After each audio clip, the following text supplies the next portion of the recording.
It's the Infectious Groove Podcast, part of the Odd Pods Media Network.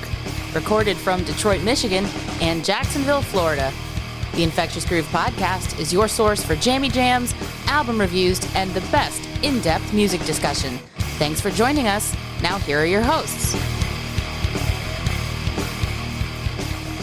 Hello and welcome to the latest episode of the Infectious Groove Podcast. My name is Russ, and along with me this week is my co-host, Michelle. Michelle, how are you doing? Oh, I'm wonderful. How are you? I'm wonderful. I love the fact that you get a big smile on your face when I introduce you, as if like you are on camera when you're not. I am on a camera. You are. I'm seeing you, but no one else is. Yes. I don't know that. But Mr. FBI guy.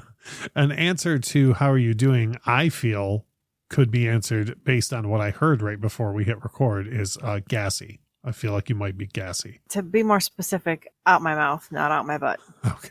But yeah. Okay. I don't feel like there was any concern that you had the microphone near your butt. There might have been some concern. Although sometimes we might get better opinions. I'll punch you. I know. Yeah, I'm coming back up there in a couple of weeks, so you'll have your opportunity. This week on the program, we have circled back around to an album review, and this time it is Michelle's pick. So she has picked for us the latest effort from the Lone Bellow, who we have talked about a great deal, talked to on this program, and they put out a new album late last year. And so that album, Love Song for Losers, will be the album that we review in the second half of this episode. Before we get there, we, of course, have feedback and jammy jams and everything else to get through. So let's start with the feedback. Feedback, John. Don't worry about that. Right. There's rock and roll be without feedback. So it's very interesting because the first two pieces of feedback that we have for the last episode, last couple of episodes actually tie into each other. So we had feedback last week from a listener named Nick Fowler, who's been, and actually I meant to mention this on last week's episode too. He runs a very cool vinyl YouTube channel called The Vinyl Den. So if you're into vinyl records and you haven't subscribed to his channel, you definitely should. But Nick is a longtime listener of our program, and he had the nerve to more or less say that he didn't think Beyonce was maybe the be-all, end-all type of artist that there is out there. So the very first piece of feedback we got on last week's episode was simply the following text from Seth. Nick Fowler, watch your back. That's the first thing that we got. Them's fighting words. The next piece of feedback we got was on our Facebook page from Nick Fowler, who said, since you mentioned Beyonce, so this is going well.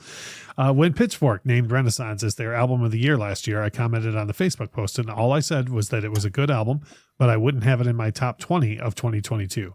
The hate I received was absolutely comical, and it continued for a couple of weeks. I even had people DMing me with all kinds of nasty comments, all because I didn't think it was incredible as they did, which is ridiculous. And I do not understand how and why fan bases are that way. I saw one the other day because the Beyonce fans have now all of a sudden decided to start attacking Michael Jackson fans, which I don't understand at all. And they made themselves a little meme showing why Beyonce is better than Michael Jackson in the year 2023. And on the left was a picture of Beyonce in 2023, and on the right was a picture of a casket. So, like, if that's your idea of defending your artist, maybe don't go that way. Or DMing people nasty things and whatnot just for saying that the record wasn't as good as... Yeah, that doesn't even make any sense. It's real dumb. Be smarter with your humor. Yeah, no kidding. Yeah, like us. Talk about farts. Talk about farts. Yeah. Be witty. That's not witty. Right. No, I concur. Last week on the program, we mentioned that myself and my father-in-law both have this habit of playing long songs on jukeboxes before we leave the bar. So that way, long songs. I think you've seen me that in action, Michelle. I think you've seen me do that. Yeah. You just play long songs on purpose to begin with. So well, yeah, really but sure. For you, a long song is anything over 3 minutes. That's a long song. I know. I'm talking about songs that are 20 minutes long, play them and then leave the bar. Put them on repeat 5 times and then leave? Yes. Regarding that, Nick wrote in and said, I think playing insanely long songs on the digital jukebox in bars and then leaving is hilarious. I used to play Thick as a Brick by Jethro Tull parts 1 and 2, which all together runs about 45 minutes as I was leaving the bar. I knew just about the time I was pulling into my driveway, the song would finally be ending, which I think that cracks me up. I don't know why. I love doing that. My father-in-law will actually hook up to the local bar and play songs when he's not even there. like play long songs when he's not even there. Yeah, you can do that at the strip club by your house. Oh, that's good. You can. It's close enough that you can catch it, and you can play songs there. So. Right. Our friends Sean and Chris from over at Dad and Rock said, I had to stop the most recent episode to look up your YouTube video about you selling your vinyl collection. That was something I was always wondering about. So if anybody was wondering about that, I recently put out a YouTube video on the Infectious Groove Music channel on YouTube, which, by the way, is coming up on 2,100 subscribers now, which is awesome. But I know. And really on all the work that you've done for it, Michelle, is how we got there. You're welcome. Yeah. But anyways, I did a review recently, or a video recently on that channel, because I have a ton of people asking me over the past year, hey, you gotta regret selling your vinyl records, right? Like, your collection, you really regret it. And so since we're coming up on a year since I sold the records, I did a video. So if you're wondering about that, you can hit up our YouTube channel and check that out. My lovely wife, Lauren, writes in and says, regarding Russ's Jammy Jams last week, for the sake of our marriage, we're going to need to have a serious talk about how Stevie Nicks has a plethora of rock songs, because one of the songs in the Jammy Jams last week was a song that I love by Stevie Nicks called If Anyone Falls. And I had mentioned that I don't think of Stevie Nicks as maybe having a lot of rock type material. And that song to me is more of a rock song. And I was told via Twitter by my wife that we're going to need to talk about that. What would you consider her if it's not rock? I don't know, like soft rock, singer song. No, listening. not easy listening, just like singer songwriter-y stuff, Yeah. Did you get a talking to? I did. I'm actually in the midst of I had a playlist made for me. I'm in the midst of. So do you stand corrected? I haven't listened to any of it yet, so I'm not ready to make a statement one way or the other. I'm glad that you just announced that you just haven't listened to the playlist that your wife made. And she knows. the time. I live with her. She knows. She would have heard it if I was listening to it. Our friend Jamie Porter had some feedback to share from the last several episodes. The first piece of feedback he has is squarely directed at you, Michelle, and it says the following. Def Leppard are just okay, 3 question marks and 3 exclamation points. Do you have a comment, Michelle? That's being polite. If you want to know how I really feel, I don't think they're that good at all, but... Number 2, James says, I exchanged mixtapes with a high school girlfriend. When I played the first track on her tape, it was Every Little Thing She Does Is Magic, and it had a note saying that she hoped I felt the same way about her, and that's how I knew I was way outmatched, which is funny. 3, he says, Russ is completely right about why I like Cake. And then in parentheses, he says, Michelle, that's the band you did not enjoy at all. He wanted you to... Wait. Let's be clear. I like Cake. You like the food. Yes. Correct. But James says Russ was completely right about why I like Cake. They were a lot of fun at the time when no one was any fun. Lastly, regarding artists' personal lives and if they matter, James says, I have a much harder line when it comes to musicians' personal lives versus their art when I'm actually spending my money. My enjoyment of a musician is also affected by actual experiences with the artist. For example, I went to Van Morrison concert and it was so bad that I have trouble enjoying his music anymore. Which, yeah, I can see that. I know this is not even close to the same level of artist, but at least for me, I don't know about you, Michelle, but like I have not paid much attention at all to Elle King since we went and saw her, and it was just such a terrible show. I know I didn't want to like her anymore, but then every single I've been hearing lately, I like. And I'm which is cool. Let me say this. We're about to review a Lone Bellow record. We've had such good experiences with the Lone Bellow in concert that like every time they're going to put something out, we're like, yes, give me more of that, right? Yeah. Whereas like with her, when I saw that, I was like, oh, okay, never mind. And like, if I hear her stuff, great. I'm not like running out to grab it. I get it. I hear that. Garrett writes in regarding last week's episode, which actually involved Cake again, because we had an epic cover battle of Gloria Gaynor's original version of I Will Survive versus Cake's cover of I Will Survive. Garrett writes in and says, Cake is the last group I would have imagined covering that song, and it sounds like I may not be missing that much, but it's always a treat to hear Aaron on the show, because we had Aaron, our friend from I Had to Say It, back on the program with us last week. So that was fun. We always have it open for you to leave us feedback. You can get at us on Twitter, pretty much anywhere on the internet, directly through infectiousgroovepodcast.com, our Facebook page. You can drop us a note on Twitter or Instagram, or even leave us a YouTube comment, and we'll be more than happy to read it on the show. Next up is one of my favorite segments that we've done the entire time we've been doing the show, and we call it Our Jammies. Talking about the songs and artists that we've been listening to lately. And I've got a bunch of different stuff that I've been listening to lately. And one of them is from the album that we're going to review. But if I've listened to this song, like I listened to the album several times, obviously, for reviewing, but I've just had this song stuck in my head so much that it got played a lot more outside of listening to the album for review. And that's the song Honey by Lone Bellow.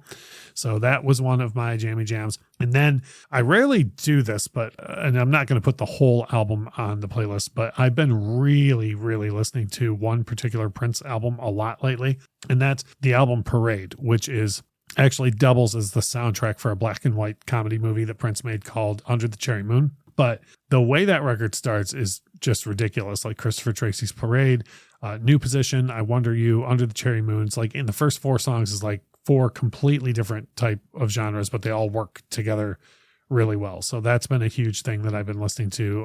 It's nothing new. I've been in love with that Prince record for literally decades, but for some reason I've been on a big kick with it lately. And then again, the last 2 things that I've been listening to couldn't be more different than the first 2 things that I was saying or from each other. But one is, and I can't put this on the playlist because Garth Brooks has some sort of weird streaming deal with Amazon where the only place you can get his music is on Amazon Music. So we can't put it on our Spotify playlist.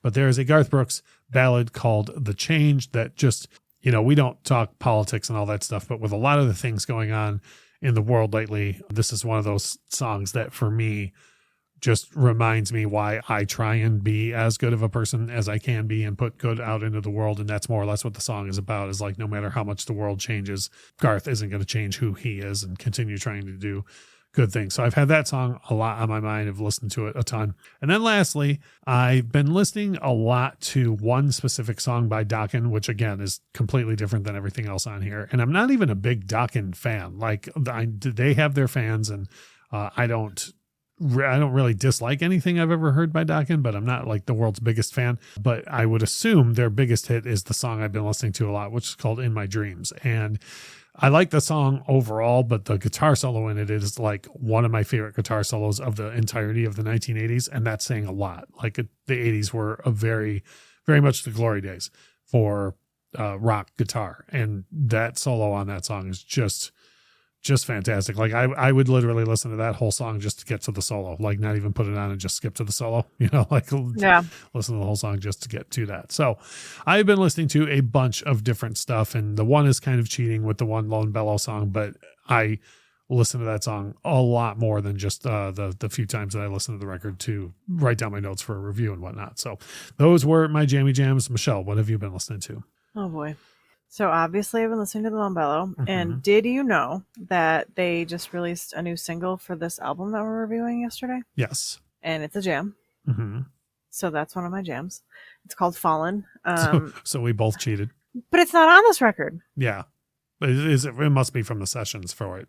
No, they announced yesterday, they said, and we're not done yet or something, and they're going to release new singles, but it says that it's on the Love Songs for Losers. So it's not on the sessions or anything. It's got the same cover art as the album. It's fucking weird. I don't get it. Like, it just didn't make it. Like, it would have been a hidden track or a B-side or something. Yeah. But the day this episode comes out, the following Saturday, I will be going to see the Lone Bellow in concert. So maybe I'll just ask them what's up with that. I will tell them that you're none too pleased with the marketing. Well, I just wish it was on the record because it's a good song. Right. And then another song that has been stuck on repeat. I only have 2 this week, which is, I feel like, a good amount. That's the going rate for your jam jams.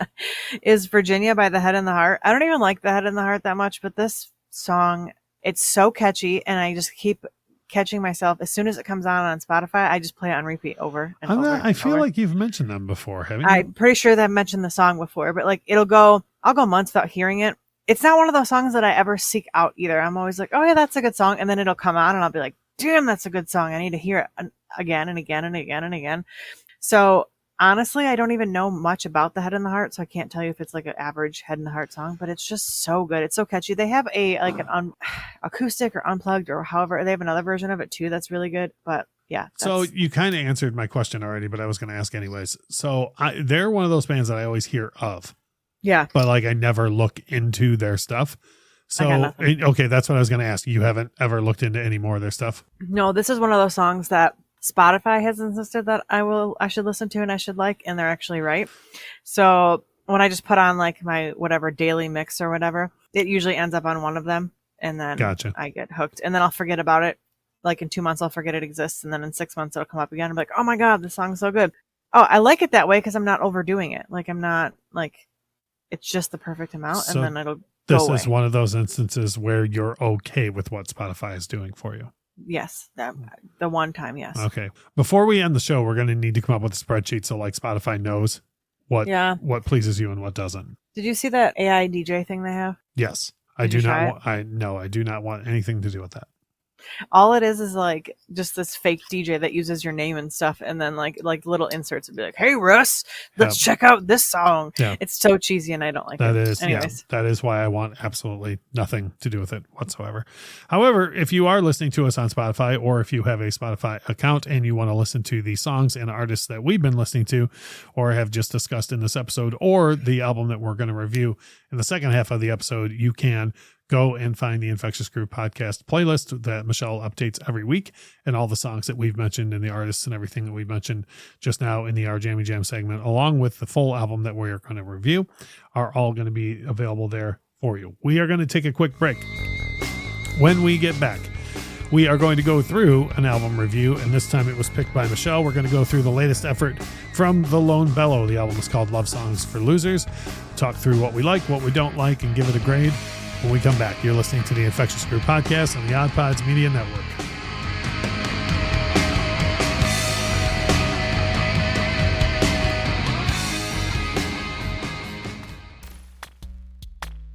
Hey, I'm Lauren. And I'm John. And we host the Beard Al Podcast, the podcast where we talk about two of the greatest things in the world, beer and Weird Al. And a lot of other things. We're funny.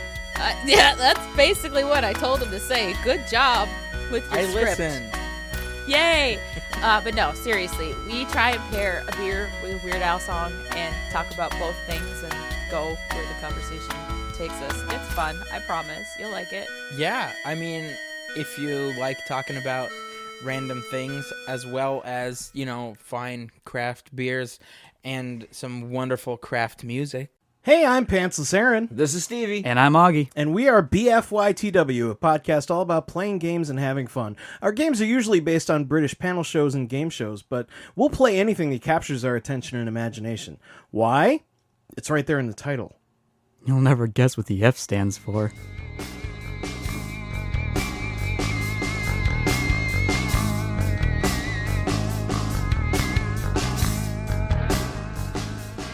We are back. It's Russ and Michelle, and we co-host the Infectious Groove Podcast together. This week, we are doing an album review, and the album review this week is picked by Michelle, and it's one that, for once, I'm not scared to talk about. I'm quite excited. It is an artist that I like a great deal, and a record that I just recently became very familiar with. And the album that Michelle has chosen is Love Songs for Losers by the Lone Bellow.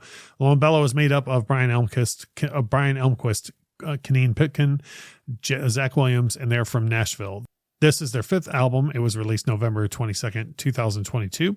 There's been two official singles released so far that I'm aware of, Gold and Honey, but then there's this other, we're not sure quite single, but I'll take that up with the band. we'll get some answers for you. Fight them on that. Honey is currently rising up the Billboard charts, which is great to see for the band. This is the first album that they self-produced, so all the sounds and everything that you're hearing are done by the band themselves this time around. They've worked with some very, very famous producers in the past, but this is the first album that they're producing on their own. Regarding the album title, Love Songs for Losers, Zach Williams said that one of the reasons that we went with the title is that I've always seen myself as a loser in love. I've never been able to get it completely right. The songs are looking at bad relationships and wonderful relationships and all the in-between, sometimes with a good deal of levity. It is just trying to encapsulate the whole gamut experience that we all go through as human beings. And I wanted to look that up because I thought the title of the album was pretty interesting. Like it's a much different title to an album for them.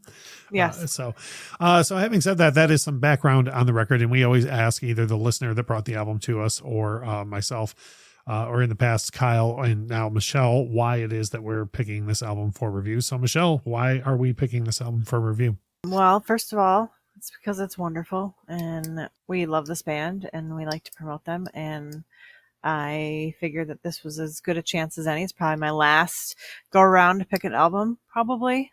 Yeah, I'm not sure. I think you might have one more, but Okay. Yes. Either way, So it's a good way to work to it give them possibly my last pick. Honestly, I think that they deserve it, and we've talked about it on the show before, but I think we did review Then Came the Morning. Yeah. Yeah, I believe so. Okay. So like that is my it was until this album came out. That was my first favorite Lone Bellow record, and this album came out, and it's like right up there. So I figured, why not? We should review this, and if anybody hasn't heard us talk about the Lone Bellow, which I don't know how you haven't, because it comes up in probably every episode. Now I'll make them check it out. Right on. Those are all great reasons. Yeah. And what's funny is you were on this record much faster than I am. Like usually I'm on top of Lone Bellow stuff as soon as it comes out. And yeah. Over this past year, I just had so much else going on that, to be honest, I didn't get around to this record anywhere near as fast as I usually would, something that they released. So for me, it was really cool to really get to know this record a lot better, especially, I mean, like I say, I mentioned that I'm going to see them the Saturday that this episode comes out.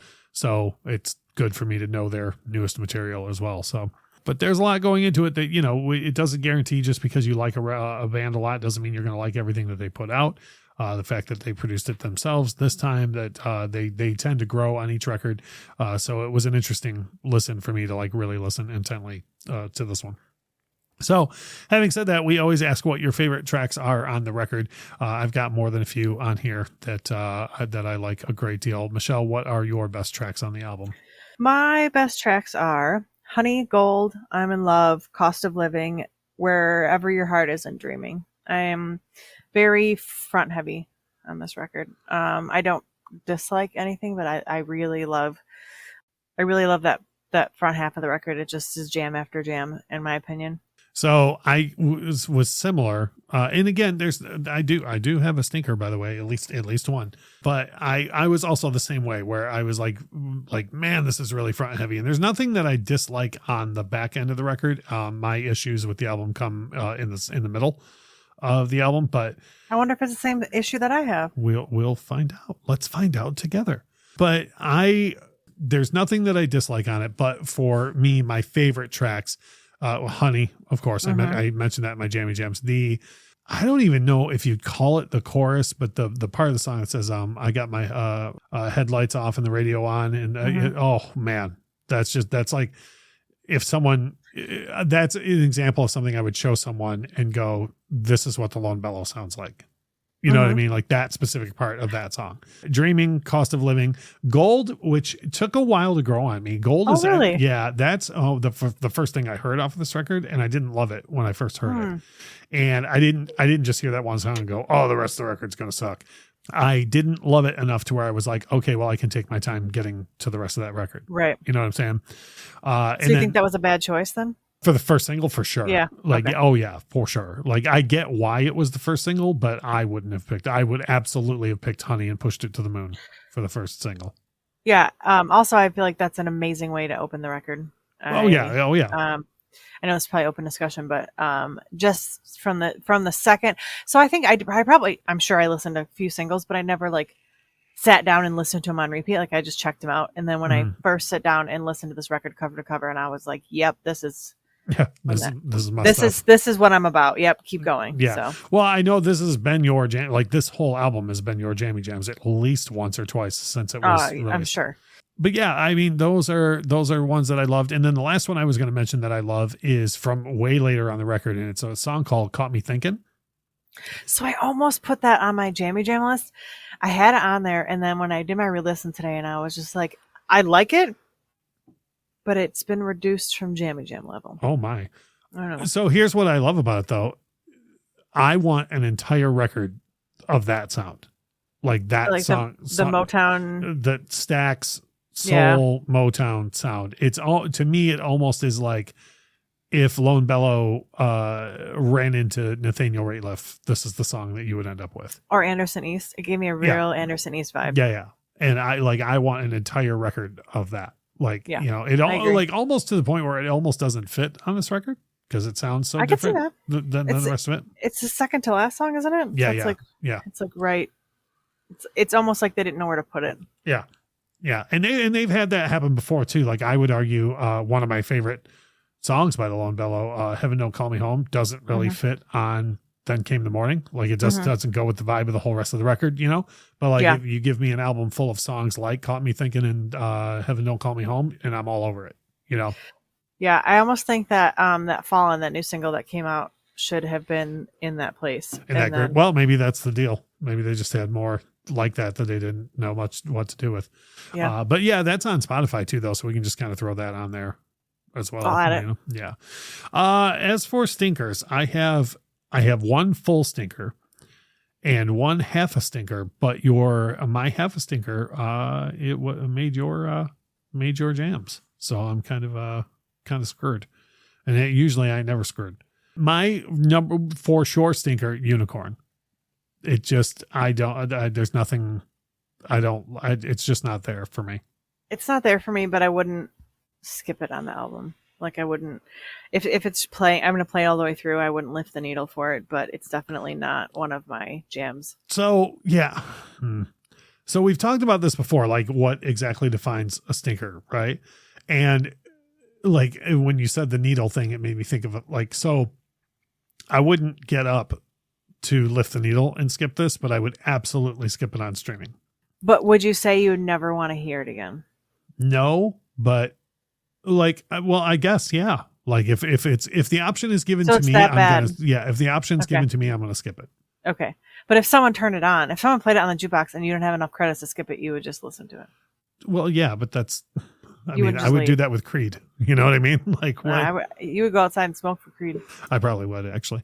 And then the other one is Wherever Your Heart is that's a half stinker for me. I know I don't hate it. Now that one I wouldn't skip even streaming, but I wouldn't be like, so all my jams on this record, as soon as they start, I would be like, hell yes, right? And then this one, and when this starts, I would just be like, So it's, you know what I mean? Like it's indifferent. Yeah. I'm very, very, very indifferent to this one song on the record, and then very hard opinion on Unicorn. So, as I take it that you do not agree, that I assume that you like Unicorn. Nothing Unicorn. It's one of the songs on the record that is just on there for me, and it's fine. I would, like I said, I wouldn't skip it, but it definitely didn't make my jam list. So gotcha. Do you in fact have stinkers on this record? I was hoping we would have the same stinker, because then you know what I was talking about. But I have. You can use your words, and then I'll know what you're talking about. Well, I was hoping you would agree with me, but I have like a half stinker as well. I think maybe it's a hearing problem for me, but Move. The beginning is like sloppy and like it feels like it's off time or rushed. I can't, and I was like, I keep turning it up, like in the car and at work. I'm trying to like listen to it. It sounds like it's offbeat from what he's singing, and then there's like drums, and then I just can't. It sounds very sloppy and chaotic in the beginning, but then as soon as it gets going, I love the chorus. So it's just the beginning where I'm just like, it almost gives me anxiety. Does that make sense? Like it's just so here and there, and then as soon as it gets going, I like it. Yeah. But the first couple listens, I would just skip it because I was like, I don't like this song. But then we started going through to listen to this to review. I was like, well, I have to sit down and listen to it. And then I started getting into the chorus, and I actually like the song. But that seems to be just me that has the problem with the beginning. Yeah, it wasn't anything that threw me off enough to mention it. Like I trust me when I tell you there's more. I was literally, this is semi off topic, but just literally today I had a discussion with somebody about a Pink Floyd song called Childhood's End. It's pre Dark Side of the Moon, so not a lot of people know it, but I like that song has like a 1.5-minute intro before the actual it swells up with drumming, and then the guitar and the lyrics and everything kick in, and like that 1.5 minutes is just useless to me at the beginning. And so I was telling this person that I don't listen to that song anyway. Like I love it when it finally gets going, but it takes so long to get going that I don't listen to the song anywhere near as much as I would if it didn't have that intro. That makes sense. So I wonder if I listen to it like on good speakers, if it's just like, I almost feel like maybe it's just too condensed, so it sounds cluttered. But if it was like spread out and like it was bigger soundstage, on a bigger soundstage, that I would like it. And so I'm really hoping that so when I go see them in May, it's going to be the what do they call it? The trio. Yeah. So, I think it's the same tour as I'm going to. You're just getting it a couple weeks later. Oh, I didn't know that. I thought that you were going to see the full thing. Hmm. I was hoping that they would do that, but they're not going to do the whole kit and Well, I don't caboodle. know. Maybe you could study what it is and just bring an offer to do the intro for them. Like bring some. Okay. Yeah, you never know. They could be open to it. They could be, and then I just would be too embarrassed to do it. So Right. it's fine. That sounds like Don't it. even say that, like, because I don't want to be contacted, Russ. I don't. I should totally tell them that. So as far as open discussion goes, you had at least one point that you wanted to bring up earlier. You kind of touched on a little bit, so we can start there, and then by all means share with me anything else that you have to say about the record. So I would say historically, you probably agree to this, that I don't love a Caneen ballad. No, you don't. I thought for sure we were going to argue over the ballad on this. I know, and we didn't. Cost didn't. of Living, and Yeah. I love that song. I love her voice in it. I love the lyrics specifically. It is one of my probably top 2 or 3 songs on this entire record. And so I think that I thought you'd be shocked when I said that in the first half that it was a Caneen song. But I will say that every time I hear a Caneen song in person, like I like Call to War way better in person live than I do on the record. That's from Thinking the Word. Yeah, it's from the second album. And I also love Brian's ballad on here, Mhm. Dreamin'. And every time I listen to this song, I'm trying to figure out who he's singing about. I'm like, is it, I was like, I was like, I don't know if it's an ex-lover. Could it be like a relative? And then it's like, no, who are you? Like he talks about, their love lives and stuff like that. And so he does it in such a way that it's so imaginative that I'm like in it, like, Yeah. do you still pull your hair up when you're mad? Do you still drink when you're fishing? And I'm like seeing these things in my head. And I don't know that I've done that with another Brian ballad before. And so I think that I don't know if they've grown or if I just am more in tune with these songs, but they're my favorite ballads of both of theirs, I think. I'll tell you, there's 2 from previous records of his. Because in my opinion, as far as songwriting goes, when Brian Elmquist shoots, he don't miss. Like that dude, Oh, for sure. That dude can write a song, right? And the 2 prior to this that really, really give me the same vibe that you're talking about as far as this one goes is August and Long Way to Go. Yeah. Now, those 2 songs in particular, I happen to know are very personal to him, but like the one you're talking about, I don't know. And I actually thought about that when I was listening to it the other day. I was like, well, I know he's happily married. That's what I keep thinking. And Yeah. I was like, that would be, and I guess maybe I'm just overthinking this, but I was like, wouldn't that be awkward if like you put out a song about like still dreaming about, how things could have been with an ex, and like you put it out on this record and then It's like the your wife has to hear it? Like, I don't know. Maybe it's just me being no, like too it's like, personal. But, rumors, man. Yeah. Like you take the song "You Make Love and Fun" from Rumors. Mm-hmm. Christine McVie is singing about her affair, and her husband John McVie is playing bass on the song. Yeah. Awkward. Yeah, Yeah. she's like singing "You Make Love and Fun" about another dude, while the dude she's married to at the time is playing bass on this song. That's so weird. Yeah, and Rumors is like that as a whole. Like every song on it is like about somebody in the band being excited about their affair, But yeah, so I always wonder about things like that too. But then again, a songwriter who is as imaginative as Brian, they have the ability, and I'm not comparing John Bon Jovi and Brian Elmquist as songwriters, because to be quite honest, I think Brian Elmquist is a better songwriter than John Bon Jovi is. But John Bon Jovi has the ability to whip up a lot of fantasy scenarios, people and places and things that don't, John Bon Jovi's been married to his high school girlfriend for 40 years or something, but he writes a lot of songs about heartache and things that don't necessarily have anything to do with his personal life or even people that he knows. Right. Yeah. And so it could be about somebody else's. Yeah. But with somebody ex-lover. like Brian and his background, his background in bluegrass and country, you would think that my point is that you could see how, hearing the lyrics of a song like this, your immediate reaction would be, hey man, is everything okay? Yeah. You know what I mean? At first, when I heard it and I wasn't really listening to the lyrics, I could be like, oh, maybe it's like missing his dad, Right, do you yep. still drink when you're fishing and stuff like that? But then there's some specific parts where I'm like, no, like that's Yeah, that's definitely not that's not about your father. right. Yeah. For me, there's a couple of points I had on this. First of all, I mentioned this when I opened up this half of the episode about this being a self-produced album. They have learned how to turn their knobs on the console, the recording console, because in my opinion, this is their best sounding record since their second one.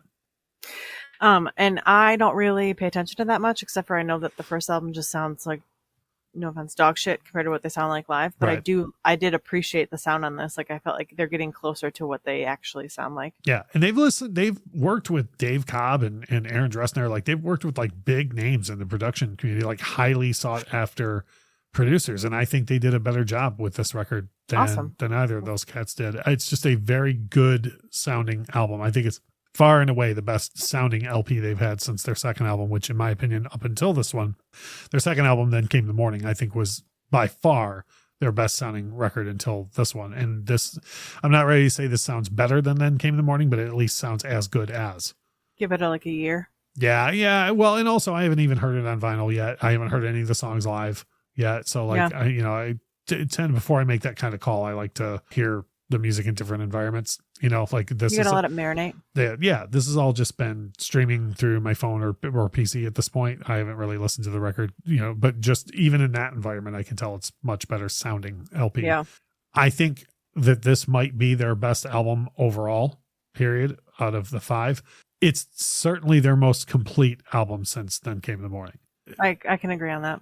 To me, this showcases a little bit of everything that they do best. Which in my opinion is country, bluegrass, soul, and like I would never call anything that they've done so far rock, but they have an edge to them that can be borderline rock. It's like a little bit for everybody. Yeah, and I feel like this is the most well-rounded record that they've done since. I completely agree. Then Came the Morning, and actually when I wrote my notes out, I said it's the most complete since Then Came the Morning, but honestly, I think it's the most complete period, like out of all 5. Yeah. You and I touched on this a little bit regarding Brian's lyrics just now, but to me, the lyrics continue to show off what they do best, which for me, the first and immediate draw to Lone Bellow for me is the 3-part harmony. It's ridiculous, right?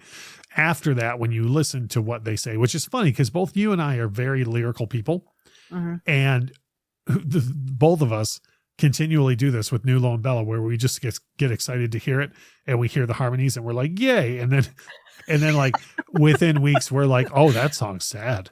Like when we listen to the lyrics.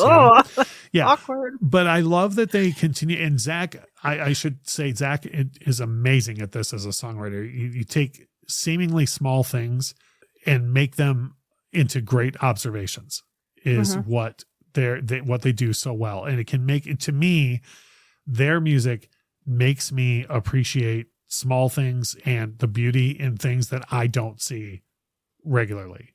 Yeah, he's also just a great storyteller in general. He usually tells a couple tales like at shows and stuff like that, and they're always funny, and they're just about mundane life stuff. And so I always enjoy that, and he definitely brings that into his songwriting. I don't even know. Well, I mean, he said it in public, so it's not like I'm talking out of turn. But I was just telling Lauren the other night the story of one of the last times I went to see Lone Bellow. We walked in on their VIP meet and greet thing prior, and Zach was in the middle of telling this story about how during COVID he had to take a job doing Uber to make ends meet, because they couldn't tour and everything.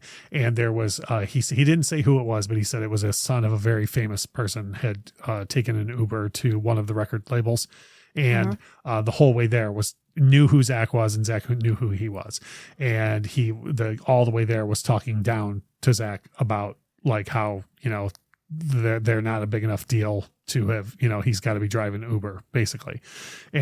And he said, when he got out of the car, the guy was like, hey man, I hope things get better. And Zach was like, yeah, me too, wiener.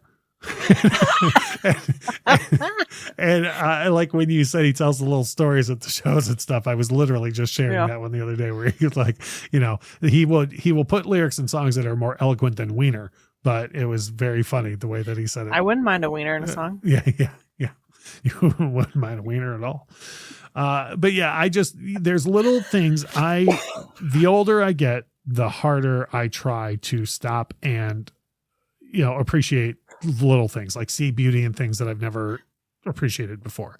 And all three songwriters in the Lone Bellow have that ability. And that's when you stop and you concentrate on their lyrics, you're like, oh, I never thought about it that way. Like at least once per song, Yeah. That says a lot to me. They're very complex, and I really appreciate that. And like I said, they're very great. All of them are great storytellers, and I feel like they're very relatable. Yeah. So that's like the biggest things I wanted to put out there for open discussion. I know you had already given us one point. Did you have anything else you wanted to point out about like this record specifically? I mean, I think I'm done gushing about it. I just think that, like I mentioned, I don't know if I'm ready to say it is the best record, but I need it to marinate for like a couple of years. Right. And see how it holds up in my brain. But I think that this is a stellar work. And the fact that this is their 5th album, right? Yes, this is their 5th record. And that they keep going and they keep getting bigger, better, that they keep learning. It's just, I love that from them. I was honestly thinking today how excited we were when we saw them. Well, I was. We saw them the first time. And then I was like, this is going to be, well, I don't know. Were you excited? Was I excited? First of all, how many times have we seen the band together since then? I don't know, like 18. Yeah. Okay. So you said that like it was nothing. 18. This band's been around for 10 years. We found out about this band halfway through 2013. Yeah, I don't. They've been around. They've been around for 10 years. We've seen them 18 times in concert. Okay. That's a lot. And so, yeah, you could say I was excited to see them. And second of all, you have been there. Well, you were sitting next to me when it happened, and you've also heard me tell the story of the very first time I heard them hit a 3-part harmony together. Literally, goosebumps went up on my arm. Yeah, and it is 18. I just checked my notepad. Okay. So. And are we even right now? Because there was a time where you got ahead of me because you saw them in Europe, and then I got back ahead of you because I saw them on a work trip. But we're even now, 18 apiece. We should be even because, wait, I don't think you went on that work trip. Yeah, I did. I saw him in Austin, Texas, and you weren't there. No, then you might be one ahead of me. Oh, because fantastic! Because you saw him with Kyle at Bell's. Oh yeah, I saw him at Bell's Brewery without you, and I saw them in Austin, Texas without you, or in Dallas, Texas without you. Sorry, not Austin, no, Dallas. So I might be 2 ahead. I believe so. Yeah, and then I'm going to go see him this weekend. Even though you're going to see him in a couple of weeks, that's still going to count as being 3 ahead for a little bit. But yeah, no, and I mean they're just a fantastic band, and for. You got to remember too, they've been around for 10 years. They put out 5 records. So on average, that's a new record every couple of years. Right. And then on top of that, Brian has put out 3 or 4 solo works. Zach has put out a solo record. So these are people who love music, who continually make and put out great music. Oh yeah. But anyways, what I was saying is I was concerned that this was going to be one of those bands where we see them once at, in Ann Arbor, and we love them. We literally within a week went and saw them in Grand Rapids again because we were just so stoked. I was worried for a little while that was going to be it. Like they were never going to hit their stride with the fans. They were going to just quit because they weren't, I don't know, quote unquote big enough. I could see that happening. And I'm just so thrilled that they're still around, and there's everything that I hear is just bigger and better than the last. And so I like that they get incrementally bigger too. Like another thing that would have been a bummer for people like me and you is if like they would have had this monster, Mumford size hit off their second record or whatever else, and then that leads to so much. It leads to much bigger venues. It leads to higher ticket prices. It leads to more years between records. You could have something happen like the Fugees where the 3 of them were super tight knit. Then they had the one big, huge record, and then the egos get out of control.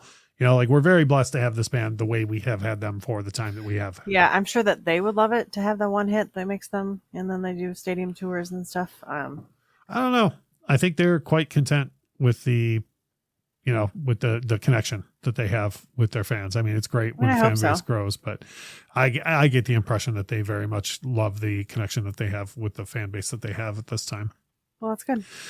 So we always ask, go rip through these last 3 questions that we always ask. One is, would you buy this record? Now, absolutely, I'm going to. This is actually the first one of their albums that I didn't like run out and buy right when it came out. But if you're a listener of the show, you know that I've had quite a roller coaster of a year with relocating and everything. And then up until this past week, I didn't even have any way to play vinyl records here at my new house in Jacksonville. I've corrected that now. I have a turntable and a sound system and all that stuff now. I don't plan to go wild with buying records, but there are certain artists that I will rush right out and buy albums from. And the latest from the Lone Bellow is certainly one of them. So I will definitely be buying that. And I've bought the 4 prior to that as well. So that's definitely for me. Now, Michelle, I know you have a hard time finding the record store. I know you have a hard time. There's which I don't even know if you know about this. There's a website called Amazon where you can order things. So I don't know if you've done that yet with this record, but have you done that? Or if you haven't, are you going to? I'm going to. We currently are having a record space issue. Yep. I've been there. Our record bin is full. Mm-hmm. And we have a child, so we can't just put a bin on the floor. Yeah.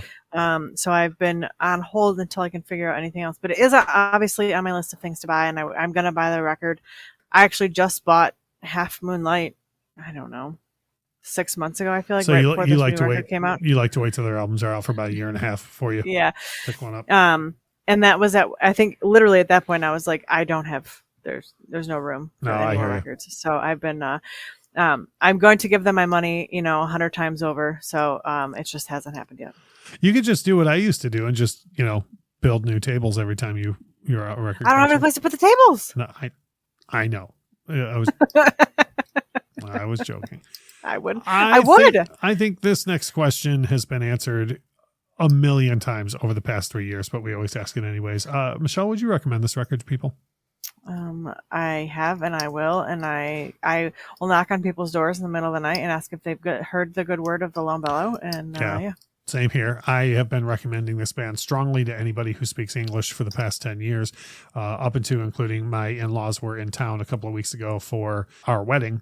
And it was like 2 hours after we got married. And I was like, oh, I got to show you guys something. And sat my mother-in-law and father-in-law on the couch and showed them live footage of the Lone Bellow. You know how like right after you get married, the first thing that pops into your mind is to recommend the Lone Bellow to someone. But both my mother-in-law and my father-in-law were like, shit, this is great. And I was like, yeah, I know.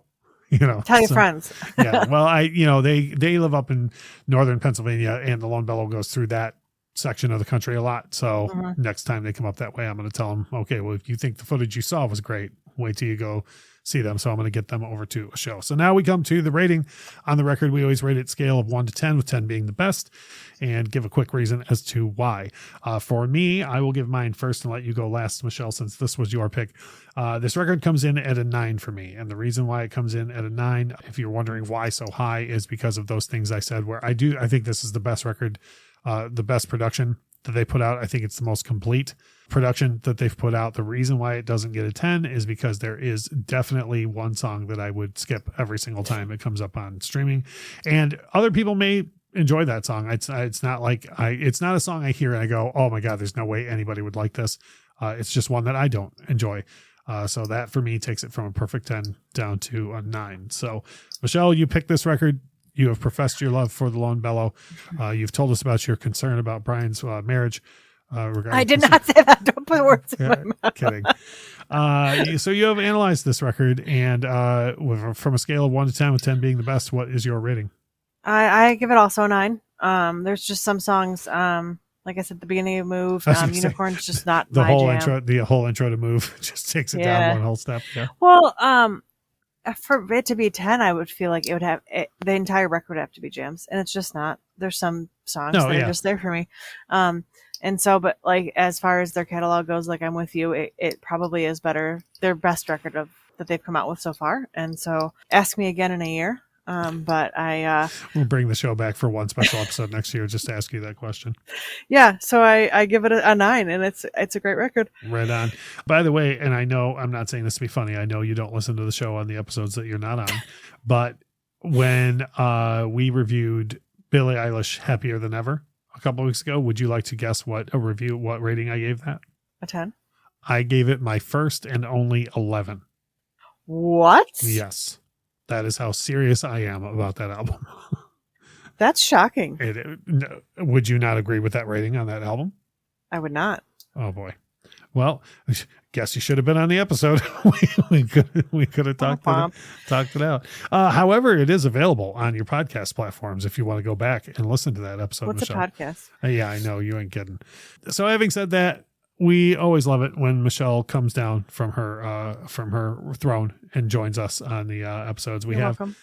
We have at least, I think, 3 more episodes coming with Michelle, and she will be with us every other week as we go through this last season of the audio show.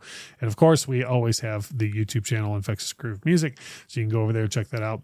And the show is not going to go away entirely. I'm sure we'll do stuff here and again. We're just not going to be on this any sort of schedule that we're on Cadence. now. Yeah, is all that's happening.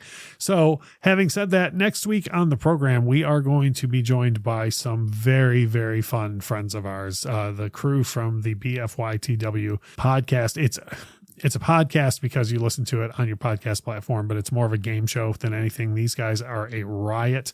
They are just hilarious guys who they really know their music too. And they're going to come in, sit in on our show. I've gone on their show a couple of times and just it's the only podcast I've ever gone on where I've had to like have a towel around because of spit takes. Like I've like literally spit beer all over expensive electronics. They're just funny, great guys. And, they're going to be joining us to talk about lyrics that have had the biggest impact on your life. So like, lyrics that really, really matter to each one of them. And of course myself as well. And I'm not sure how we're going to do it. It'll be something like, the 3 songs with the 3 lyrics that matter the most or something like that, or else it's going to be like a 4-hour episode. Ain't nobody Good luck. Ain't nobody got time for a 4-hour episode of podcasts. We're not Joe Rogan. Right. So in so many ways. I was going to say that, but I'm glad you did. In so many ways. So anyways, the crew from BFYTW will be with us next week talking about lyrics and some of the best ones that have had impacts on our lives. So that's going to be a really, really good time. But for now, like we always say about this time, without music, life would be a mistake. Bye. Bye. The Infectious Groove Podcast is hosted by Russ Robinson, Kyle Wimple, and Michelle Koselecki. Produced and edited by Russ Robinson. Intro and outro music composed by Chris Kimmel. Recorded with a Rode Podcaster Pro and Rode Pod mics.